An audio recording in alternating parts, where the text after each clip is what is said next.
We want to wish everybody the best on this holiday season. This time of the year is always sort of with coaching and basketball, you really don't get a chance to really enjoy the holidays like you would if you were a kid. Nobody does, I guess, when you're grown up. Santa Claus is a little bit different at this age than it is when you're 12, 13, 14, 10 years old. So, but it's been a good start for us this season. We've had some wins that we barely got by, but we got wins. We got 9 of them, and so we need to get ready for another chapter, another segment of our schedule. And when the teams get tougher, obviously with LSU coming in here on Thursday, we have our work cut out for us. But it was a good win over Loyola. It's hated to beat my son Gigi. He did a good job. Obviously his team is they're well prepared, well coached, and I was impressed. I was impressed with how tough they played. He was healthy. He got healthy at the right time. That's one good thing for him and his staff and his squad. I was very impressed with Cam Gregory. One of the top rebounders in the country. He did a fantastic job against us. But we got some good play. I was happy to see Rainier Thornton step up and play the way he did. David Nickelberry did a good job there. And David just got back. He's under the weather, hasn't practiced, so we hope he's okay for tomorrow. I don't know, he's been sick, so we'll see how that goes. But again, it was a good all-around win. We had 4 guys in double figures, and that's what we need. We need to have balanced scoring because we're going to need that. Even though Jeremiah had another outstanding game, and I want to commend him on making the American Athletic Conference honor roll this week, along with David Nickelberry getting the freshman honor. So that's a real compliment to them and what they've been able to achieve. We've, as we prepare for a good LSU team, we know that Will Wade, the head coach there, does a fantastic job. He's done a fantastic job everywhere he's been, whether it's Chattanooga and back to ECU.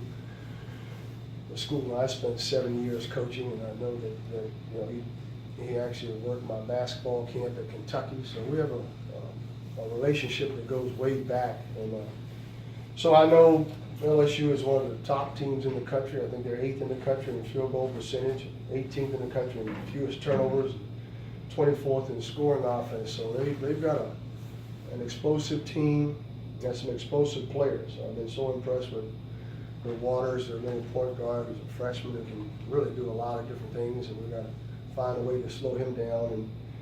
And Mays is a young man whose brother actually was a walk-on in our program at Texas Tech, and he's an all-around good player, can really shoot the ball, solid veteran player. Epps is another outstanding player, and Reese. So they've got all 4 of those guys averaging double figures as well. So we know we've got our work cut out for us, especially defensively and rebounding, something we've been struggling with, especially against Loyola. So again, and it gets tougher after that with Cincinnati, but we're going to concentrate on LSU today. Anybody have any questions? What coach does it mean for you to have Jamario back in the lineup? Will he play, and what does it mean to have him back in the lineup for this team? Well, he'll play. Not sure if he'll start right now. Rainier did a good job, so. But it means a lot because he's sort of the inspirational leader and kind of the toughness that he brings, especially from a defensive standpoint, and getting on the boards and defending multiple positions. And obviously he's our most veteran player. He's been through a number of wars, whether it was at Southwestern and here last year. So that's the value he brings, and then certainly we're glad he's gotten healthy at this time, and we're happy to have him back. He looked good in practice today, so we'll see how it goes. With Jamario being out, some other guys got minutes that they normally didn't get. Has there been like increased intensity and competition in practice, guys scrapping for those minutes still? Well, the intensity and the competition is always there. Guys are going to compete, and obviously everybody wants to play more. But you're right, I thought Victor Eno stepped up and got some valuable time on the court. He's a guy who could be a difference maker, especially with us not getting the production out of Mike, but I think Mike is ready to step up and play and do a better job. And David Nickelberry and Renier Thornton are the other two guys who got minutes because Mario was going through the concussion protocol. So you're right. So I think they've earned it. They've earned our trust that they can come in and get the job done. So, and again, it's unfortunate that in Nickelberry's situation, I'm not sure if he'll play tomorrow or not. Tim flu. These next 2 games, you really got to help your team find an identity. No, today's practice will. That's the most important day of today. But we'll find. You don't find your identity. You develop it.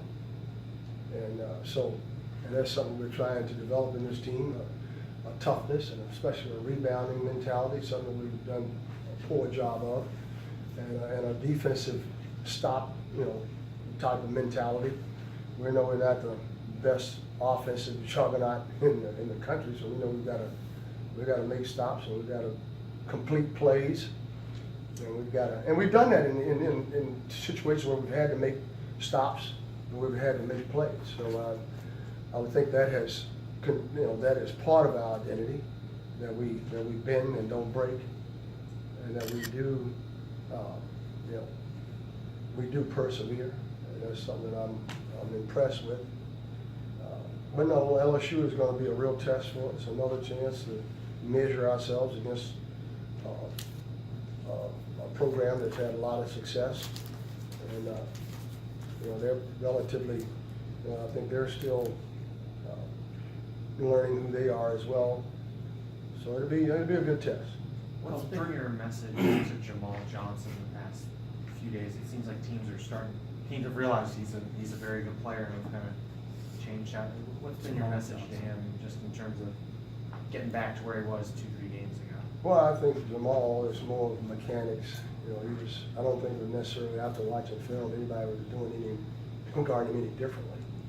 He just wasn't moving without the ball, and his fundamentals and his technique on his shot was just off, and maybe it was just freshman fatigue, mental as well as physical.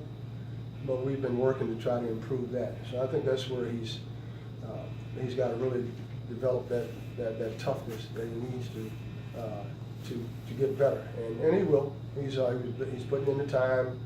I'm sure he went home and had a conversation with his dad on what he needed to work on, and he's back. We got some.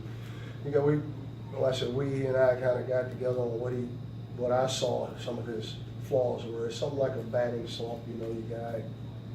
Certain guys, if they're not swinging the ball or throwing the ball properly, it's usually something mechanical.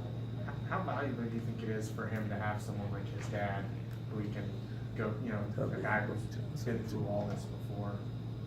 Yeah, Buck Johnson, he had a great career at Alabama, had a good professional career.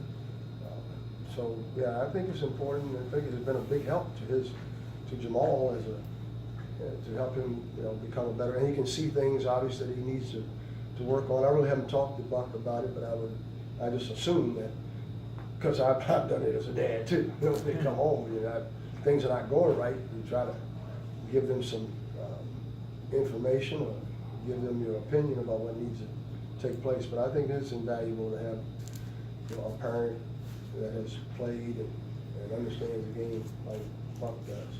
3 weeks ago, you had some real critical work from David Nickelberg. Last week, he was named Rookie of the Week. Talk about his development. What critical words did I have? Very critical. Tell me what they were. I'm serious. About his defense. His defense. Oh his yeah, well, I'm hustle. critical of it now. Exactly. I'm critical of everybody's defense. Just so you know. But talk about the development, him going from that to the Rookie of the Week with the conference. Oh, that's amazing that he's been able to do that. I knew he was able to do it, capable of doing it, and I think he still has a long way to go. And obviously, he made a lot of strides in the last. That's why I'm just concerned that he's now hadn't been able to practice for 2 days, and that's going to set him back. But I think hopefully understands that There's another end of the court, and he's learned that. And that's how you get on the court. There's two ends to the basketball court, and he's good. But he's always had that ability to pass the ball. He's got great vision, and I said that from the beginning. That hasn't changed. It's just the fundamentals and the mechanics of doing things fundamentally sound, like catching with two hands, passing with two hands. Those are things you have to continue to improve on. Do you think he can Last run question here. do you think he can run the team as a point guard? No, not right now. He probably eventually could. He just doesn't know the plays. Yeah. All right, thank you. Thank you.